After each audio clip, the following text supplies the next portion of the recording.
Pregnancy एक ऐसा time है जब हम रेगुलर बेसिस पे माँ और बच्चे दोनों की हेल्थ के लिए क्या चीज़ें अच्छी है, क्या चीज़ें बुरी है, उसके लिए उन्हें टिप्स देते हैं। कौन कौन से खाद्य पदार्थ माँ को खाने चाहिए, कौन कौन से खाद्य पदार्थ अवॉइड करने चाहिए, कौन कौन सी चीज़ें से माँ और बच्चे दोनों की हेल्थ को फ़ायदा होगा, किससे नुकसान होगा।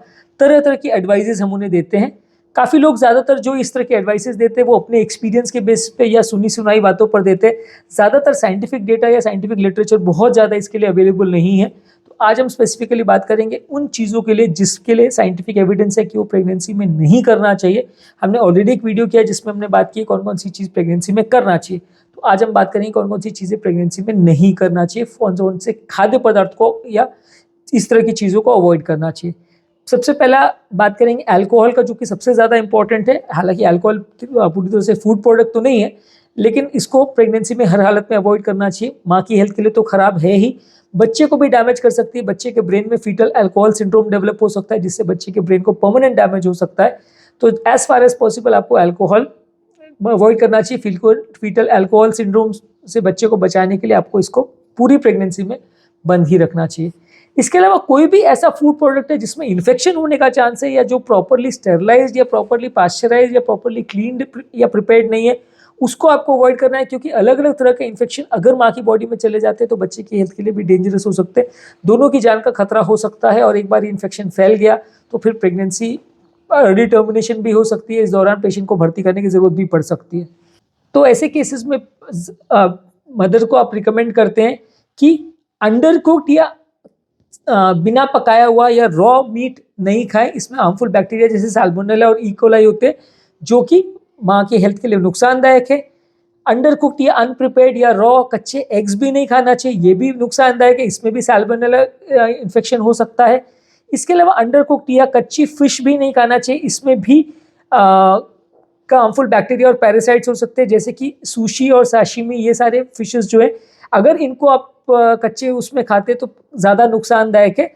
ज़्यादातर कोई भी फिश जिसमें कि हाई मर्क्यूरी कंटेंट हो, जैसे sword fish, shark, king mackerel और टेली फिश, ये सारे फिश को भी अवॉइड करना चाहिए। इसमें मर्क्यूरी कंटेंट ज़्यादा होता है, तो ये माँ की हेल्थ के लिए अच्छे नहीं है। माँ और बच्चे दोनों को नुकसान पहुँचा सकते हैं। इसके अलावा डेली मीट, यानी कि जैसे टर्की का मीट है, सलामी है, हैम है, इसमें कुछ हार्मफुल बैक्टीरिया जैसे कि लिस्टीरिया होता है। अगर ये माँ को दिया जाता है तो इसमें बच्चे को नुकसान हो सकता है, अबॉर्शन हो सकता है, बच्चा मृत पैदा हो सकता है, स्टिल बर्थ हो सकता है। तो इसलिए एज फार एज पॉसिबल इस तरह की मीट्स को अवॉइड करना चाहिए। और अगर ले भी तो इसको प्रॉपरली स्टीम करके, प्रॉपरली गर्म करके, प्रॉपरली क्लीन करके उसके बाद ही लीजिए, क्योंकि अगर इन्फेक्शन फैल जाता है तो जान का खतरा हो सकता है। इसके अलावा सॉफ्ट चीज़ जो है वो, उसमें भी लिस्टीरिया होता है, तो सॉफ्ट चीज़ भी ना ले। इसको भी प्रॉपर हीट करके, स्टीम करके उसके बाद ही ले तो ज़्यादा अच्छा है। अनपेस्चराइज, अनक्लीन डेयरी प्रोडक्ट्स भी नहीं ले। दूध से बने हुए प्रोडक्ट या कच्चा दूध या चीज़, इस तरह की चीज़ें भी ज़्यादा ना ले।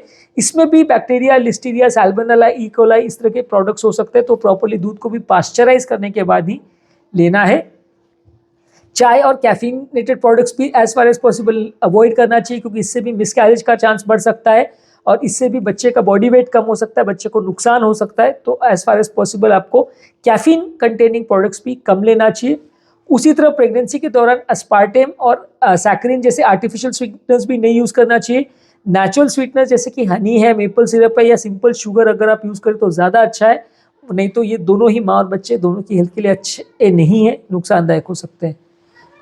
इसके अलावा कोई भी रॉ स्प्राउट्स या अंकुरित चीज़ें हैं, जो आप स्प्राउट्स या अंकुरित दाने वगैरह खाते हैं, उसको भी कच्चे नहीं खाने चाहिए। इसमें भी बैक्टीरिया हो सकता है, साल्मोनेला, इकोलाई हो सकता है।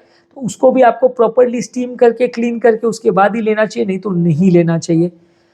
कुछ अनक्लीन वेजिटेबल्स वगैरह की भी जहाँ तक बात करें, उसमें भी वही प्रॉब्लम है कि अगर आपने प्रॉपरली सब्जियों को धो के नहीं लिया, या फलों को भी आप बिना धो के लेते हैं, तो उसमें भी इन्फेक्शन होने का चांस हो सकता है। फलों पे काफ़ी बार पेस्टिसाइड्स और केमिकल्स का भी छिड़काव होता है। ये भी अगर प्रेगनेंसी के दौरान माँ के पेट में जाते हैं तो माँ और बच्चे दोनों को नुकसान कर सकते हैं। इसके अलावा प्रोसेस्ड फूड्स है, जैसे कि फास्ट फूड है, जंक फूड है, पैकेट स्नैक्स है, या शुगर कंटेनिंग ड्रिंक्स है, सोडा है, इस तरह के ड्रिंक्स भी माँ और बच्चे दोनों के लिए नुकसानदायक है। इससे वजन भी बढ़ता है, बच्चे को भी कोई न्यूट्रिशन नहीं मिलता। ओवरऑल हेल्थ के लिए सारी चीज़ें नुकसानदायक है। प्रेगनेंसी खत्म होने के बाद इसके बाद बॉडी वेट करने के लिए फिर से जद्दोजहद करनी पड़ती है।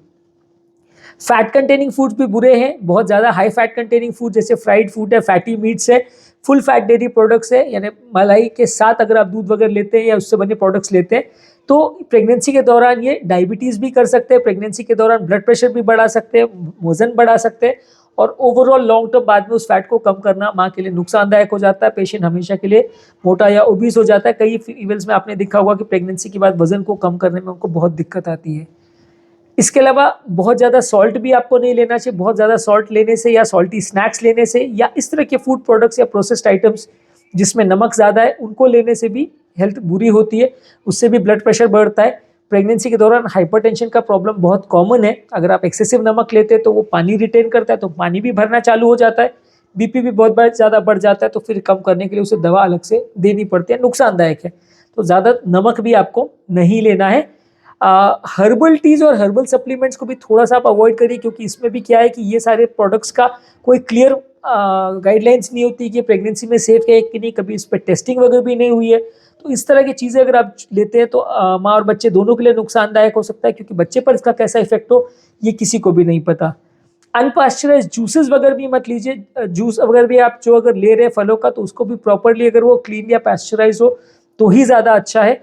अनस्टेराइल जूसेस वगैरह अगर आप लेते हैं तो वो भी बैक्टीरिया रहित तो नहीं होता, उसमें भी कई बार सैल्मोनेला इकोलाई जैसे बैक्टीरिया जा सकते हैं पेट में, जो कि माँ और बच्चे दोनों के लिए नुकसानदायक है। तो आज के टॉपिक में हमने बात करी कुछ चीज़ों का जो प्रेगनेंसी के दौरान नुकसानदायक है। आपको नमक, शुगर, फैट वाली चीज़ें ज़्यादा नहीं लेनी है, बिना क्लीन की भी चीज़ें नहीं लेनी है, और अल्कोहल, स्मोकिंग या इस तरह की व्यसन भी नहीं करने हैं। ये सारी चीज़ें प्रेगनेंसी के दौरान नुकसानदायक है और माँ और बच्चे दोनों की हेल्थ के लिए खराब हो सकते हैं। यदि इस टॉपिक को संबंधित आपकी कोई कमेंट्स, क्वेरीज, सजेशन है, कोई और टॉपिक्स पर आप चाहते हैं वीडियोस बनाएं, कोई पेशेंट रिलेटेड क्वेरीज है, तो नीचे कमेंट सेक्शन में उनके बारे में बताइए, हम उन्हें कवर करने का प्रयास करेंगे।